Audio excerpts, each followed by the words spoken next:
When it comes to the bands I like, I've always been intrigued by the more obscure albums in their back catalogue. I'm not sure if it's linked to my curiosity as a musician and a songwriter or just a pure innocence, but I always find myself coming back to the albums which even the most hardcore fans consider to be outright bad. When I was younger and was first discovering heavy metal, I was given 4 Metallica albums, and that was Master of Puppets, and Justice for All, the self-titled, and Load. And I actually look back quite fondly on this, as when I uploaded them onto my computer and started listening to them, it was from a perspective of pure innocence with zero preconceptions.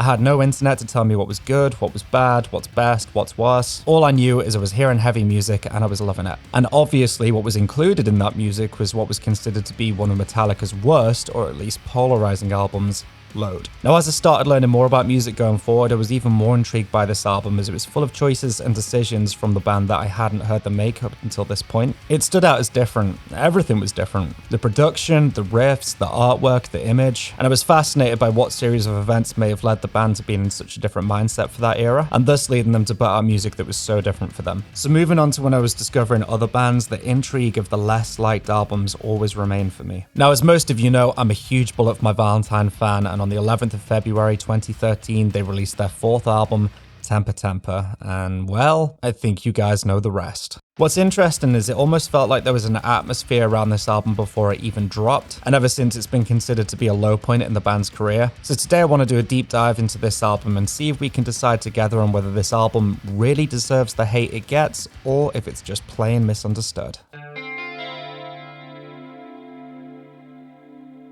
Ever since the start of Bullet For My Valentine's career, it was a fast-moving upward trajectory. Going from a small band based out of Wales to being a global band selling out shows worldwide, it seemed like they could do no wrong. The success of the first album literally propelled them into a whirlwind of non-stop touring, best-selling albums, and fame. They had it all. The songs, the image, the stage presence. I think it's always going to be difficult when a band has so much success with their debut album because there's always going to be a pressure and a stress around every follow-up that you do. But fortunately for this band, they went from strength to strength. I feel like some bands who have that magical first album are forever trying to chase and recapture what they did. But Bullet made the smart decision here, and even though their second album, Scream Aim Fire, wasn't the Poison Part 2, which I'm sure a lot of fans were hoping for, they moved into a more aggressive sound that wasn't trying to forcibly repeat what they'd already done. The album was a solid hit. And then coming off the back of that album, their third release, Fever, was no exception to the rule either. It's like they took everything they learned off the last 2 albums, trimmed the fat, and put out an all-killer and no-filler refined album, which again had its own identity. Now again, this might be the guitar player and musician coming out at me, but I was always fascinated by how you could hear the growth in the band as musicians and people on this album. The songs were refined, the technical ability went up a notch, and the vocal performances were outstanding. And I think it's a bit of a given that this kind of output comes down to the mindset of where you're at as a person and as a band and as a unit. And the album was a huge success. Things were good. However, the success of this album is what led to the next chapter in the band's career, and thus began the Temper Temper era. I guess what comes with any successful album and band is a relentless tour cycle. And we've seen this countless times before where a band ends up burning out due to the constant traveling, performing, and the overall constant limelight. And towards the back end of the Fever cycle, the cracks inevitably started to show with this band, and although they managed to save face and keep it under wraps, it's clear that they needed a break. And not just a break from touring and music, but from each other. By this point, the band were not getting along, and some members were falling into habits that were starting to have a negative impact on everything. And I do think that's only going to be natural in a band. If you're spending 24 hours a day in the same space, especially on a cramped tour bus, getting irritable and mindful of your own personal space is eventually going to creep in. And you know, if you think about it, if you're flying into different countries constantly and you've got jet lag, you're tired and you miss your family and you're expected to go on stage and look like you're having a great time without a care in the world, eventually your patience is going to start to wear thin a bit. And usually the people who get the brunt of that, of course, are the nearest and dearest to you, also known as in this situation, your bandmates. So it's clear at that point that the band needed a break from one another. So much so that in 2012, Matt went and started a side project. This band was called Axe Wound, and it was literally done with the mindset of making music fun for himself again. There were no rules. The album was recorded in just 2 weeks with little to no pre-production. It was just about having a good time and writing heavy music whilst letting whatever happens happen. Now the funny thing is, despite the fact that he wanted to take a break from being in a huge band or being a frontman with lots of touring, it kind of backfired on him, as after the release the album blew up. The band went on to do a whole UK tour. I believe they played overseas at one point, and they even played Download Festival. By the way, I just want to mention real quick that the Vultures album is one of my favorite heavy metal records ever, and if you haven't heard it already and you like metal, you should go and check it out. So usually taking a break from everything when you're burnt out does everybody a load of good. It allows you to step back, recalibrate, and then come back to things with a fresh perspective. So after the Temper Temper album dropped, Moose did say that Axe Wound kind of saved Bullet. However, there was a little bit of a frostiness to it, I think. Because at the end of the day, up until that point, if it's just been you as a band and then all of a sudden your frontman takes off and goes and starts playing with other musicians, and it actually looks like he's having much more fun doing that, I guess you might start to feel a little bit jealous or resentful. So coming off the back of the Axe Wound run, Bullet was set to go into the studio and put together album number 4. And this is where things get interesting.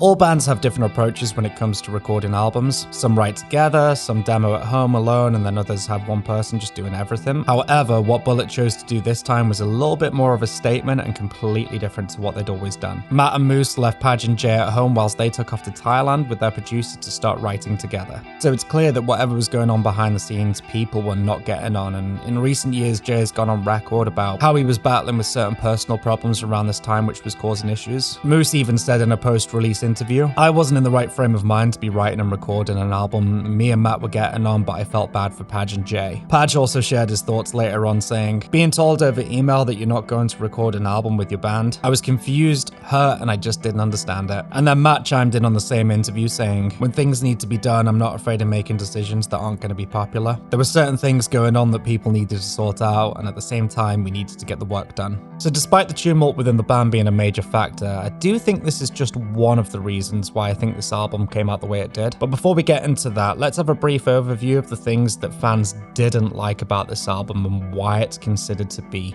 outright bad. Number 1, simpler and more accessible radio-friendly songs. So gone with the complex song structures and the intricate riffs, Matt and Moose opted for and were encouraged to pursue a more direct approach, and again, tried to write what I guess were more cohesive and to the point songs like they did on Fever while slowing things down a little bit. Number 2, the production. So gone was the nice, shiny, polished production from the previous albums. The guitar tone was more scratchy, and overall there was just an all-round, unrefined feel to everything. Sonically, it sounded like a hard rock album, and I guess that's what they were going for, but that was much to the metalcore fans' distaste. Number 3, lack of aggressive vocals. Now this is an odd one, as there is screaming on the album, and in fact the first song, Breaking Point, comes right out of the gate with a great big scream from Matt. However, the clean to aggressive ratio on this album seems to be flipped this time, and the fans hated it. Number 4, lyrical content. There were no more songs about your first girlfriend breaking up with you in 10th grade. This time the topics had more of a chest-puffing confidence about them, touching on things we hadn't really heard from the band at that point. And don't get me wrong, there's still sad songs on there, but the formula was broken, and combined with the other factors, for some fans it just wasn't working. Number 5, it wasn't heavy enough. Now this seems to be a bit of a shallow point to me overall, but some people claim that it just wasn't heavy enough. And fair enough, I guess if you compare a song like Saints and Sinners to Ashes of the Innocent, there is a massive difference there. But despite the fact it had things like guitar solos, which I might add are usually the first thing to go in these situations, heavy riffs and aggressive vocals from time to time, to most people it just felt like a wishy-washy blend of elements which felt confusing. So, how does this happen? Let's take a look at some of the other factors which may have led to this. So I guess one of the main things which contributed to the overall sound of this album is that Matt enjoyed the in-the-moment way of recording the Axe Wound album so much, he wanted to do it again with Bullet. He convinced the record label to let him go in with the same approach, which was basically write and record as you go along, to which they said yes. Now the Axe Wound record, Vultures, certainly had an attitude to it with its unrefined characteristics, but he now wanted to channel that same rawness and energy into Bullet For My Valentine. And I 100% get it. At some point, you're going to want to shake things up for yourself in your career rather than doing the same thing over and over. And unfortunately, it's one of those where you just can't win with a hardcore fan base, especially when you've had such successful previous albums. If you rinse repeat, you're boring and repetitive, and then if you try something new and it flops, well, you're just selling out or branching out too far. You just can't win. However, I think the frustrating thing here is Matt tried this approach once and it worked. And even though it's by no means perfect, the Axe Wound album approach did work for that project. It made the album what it was in all its angsty and gnarly glory. So of course, if that felt new, fresh and exciting, it's no wonder he wanted to try doing it with his main band. Another factor as well, which will have 100% influenced the decisions on this album, was having producer Don Gilmore at the helm again. I could be right,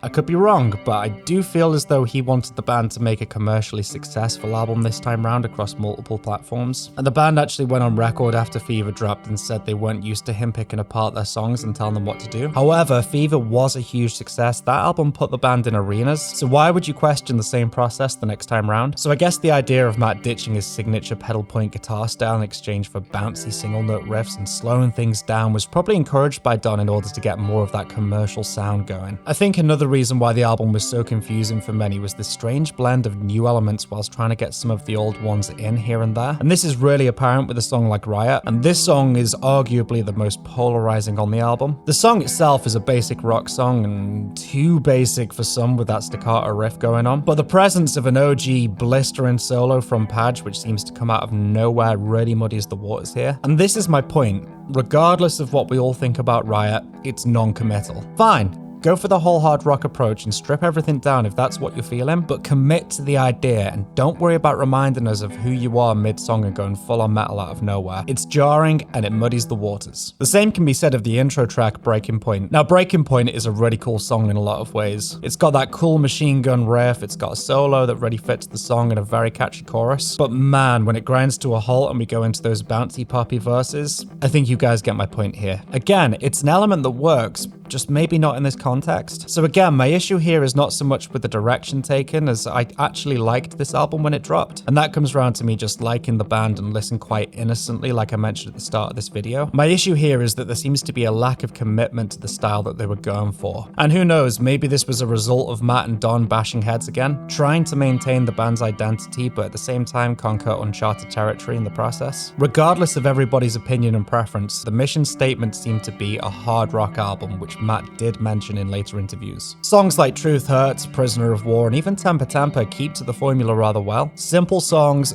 with nothing extra thrown in. And when the going is good on this album, it is good in its parts. I think Tears Don't Fall Part 2 is a really great callback to the first album. Dirty Little Secret has a rather signature Bullet For My Valentine melodic mid-section with harmonies and clean guitars that harken back to the likes of Take It Out On Me from Scream Aim Fire. And the solos on this album showcase some of the fastest and most complex work we'd seen from Padge up until this point. And even though every now and then it can seem a little bit forced in a bit, like with Riot, it's great as it almost seems like you can tell how annoyed Padge was from being excluded from the writing sessions with them. It's almost like as if he said, sure, write your simple rock songs, but I'm going to play the most fast, complex stuff I can possibly do. I'm still here, I'm still part of this band, and I want my presence to be heard. It's unfortunate as there are some really good moments on this album which were overshadowed by its low points and its all-round reputation. However, like I said, there did seem to be an atmosphere around this album before it even dropped in its entirety, and that was probably thanks to the first single, Temper Temper. This song was released earlier on and it sent the community spiraling with its new sound and simplicity. Because of the backlash from that song alone, Moose took to Facebook with a rather angry post which was unable to find, but he basically said how frustrated he was by how everyone was judging the album before they'd even heard any of it, besides the single of course. But then again, since then he has said that he was never happy with the approaches around this album, citing the band and its music to be too safe around the time. It's interesting too as Moose made a recent comment when asked about the album saying that originally they began by recording a bunch of demos, but after they flew home and got back from Thailand, those demos just basically became the album. So that's probably to blame for the overall scratchiness of the sound, which people were not happy about. And I often wonder how this album would have turned out if a little bit more time and effort was put into each song rather than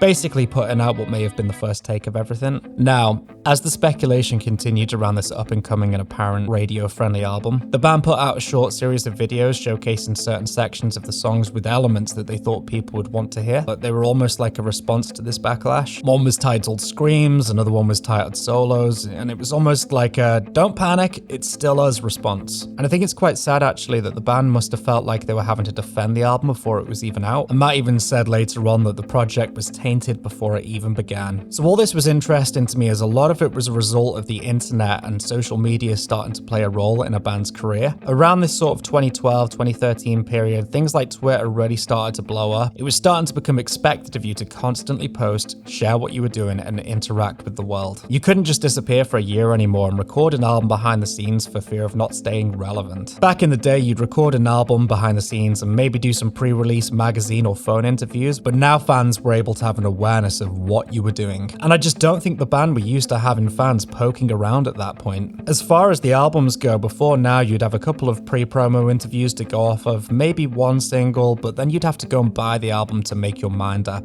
And I feel like when Bullet put this album out, they were entering an era and trying to navigate a forever changing industry because of the exposure they now had online. Promo interviews which followed on for the release were a real insight into how the band felt about this period too, and you can really see how awkward the atmosphere is when they're sat together in certain clips. I think what's more awkward as well is that certain songs on the album like Living Life and Truth Hurt seem to be lyrically targeted at other members for endangering the band's career. We've all seen songs written about other people, but targeting your bandmates lyrically must have been awkward as anything. I really hope you guys are enjoying this video, and thank you so much for sticking around. Congratulations, you've made it to the plugs part of the video. If you've fallen prey to bad Bullet For My Valentine tabs in the past and there's a little bit of confusion there and you want to learn their songs properly, head over to my Bullet For My Valentine guitar lesson library, which is over on my Patreon page. This is my ever-growing series of Bullet For My Valentine guitar lessons where I break down all their songs and teach you all the guitar parts. Members of the library can also request what songs I do, so if you head on over there and you don't see the song you want to learn,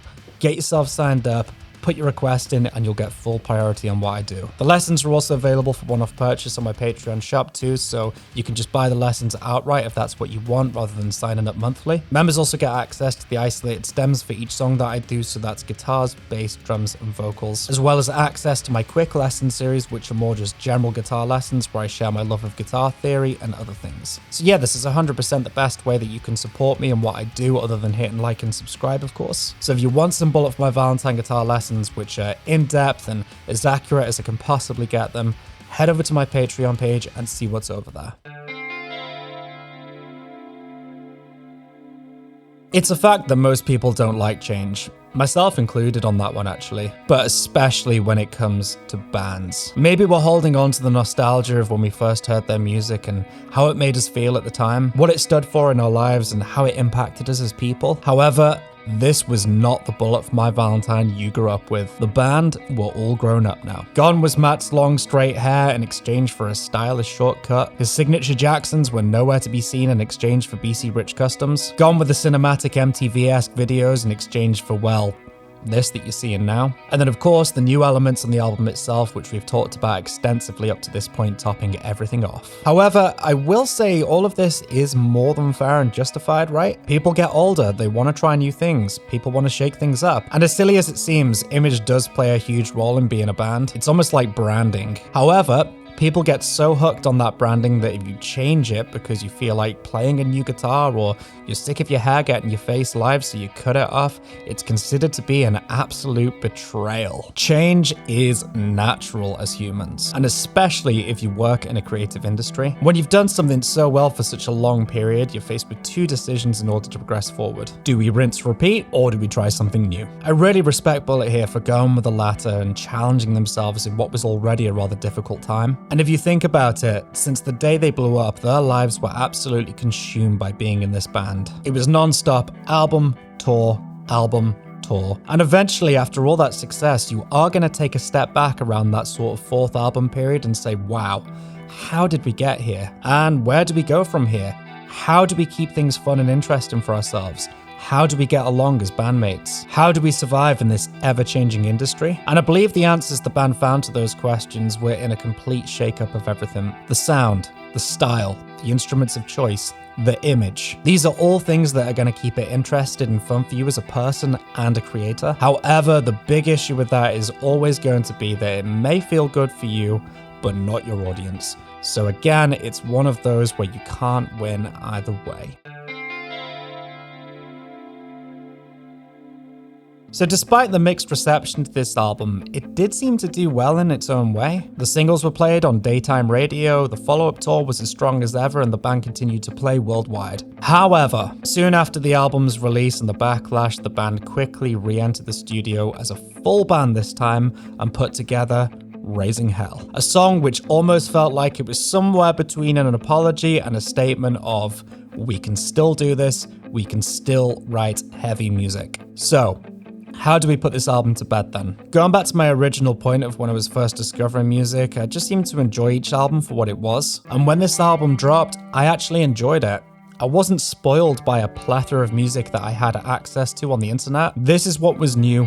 This is an album that I'd bought with my own money. That's all I had that was new at that point. So I was forced to spend time with it and listen to it over and over again and grow my appreciation for it. And if some things did fall flat, I was forced to listen and listen out for the things that were good. Do not get me wrong, there's a few solid misses for me on the album, like what seemed to be a rather forced and watered down Say Goodnight-esque ballad, Dead to the World. And it's interesting that Matt even drew a blank lyrically for that one and got Chris Jericho to write a good portion of it. However, when the going is good, it's not all that bad. You do have to manage your expectations, of course, because if you're looking for fast downpick metalcore and loads of screaming and stuff, you're not going to find it here. And if that's specifically what you're after, then sure, maybe this album is not for you. And that is completely fine. We're all entitled to our own preferences, but at the end of the day, I love Bullet's writing style, and it's always interesting to listen back to what their interpretation of a hard rock album would be. If you listen and you're able to overlook some of the strangeness on there, it still has some great moments. I like the punk rock feeling on Leech. I like the breakdown at the end of Living Life. I love the callback to the first album with the sustained guitars in the intro of Tears Don't Fall Part 2. And then for those of you who know it, the often overlooked bonus track, Not Invincible, is absolutely incredible. And I'm also able to listen back with a little bit of a smile when things do go sour on there, as I know what a ruckus some of these songs caused. It's not Bullet For My Valentine at their finest by any stretch of the imagination, but after all these years, there's a quirkiness to it which I can't help but smile at when I do hear it. As a musician, a guitar player, and a guitar teacher, I get bored of music, believe it or not. I get bored of hearing the same formulas over and over again, so I can relate to how it must feel to be in a band wanting to try something new.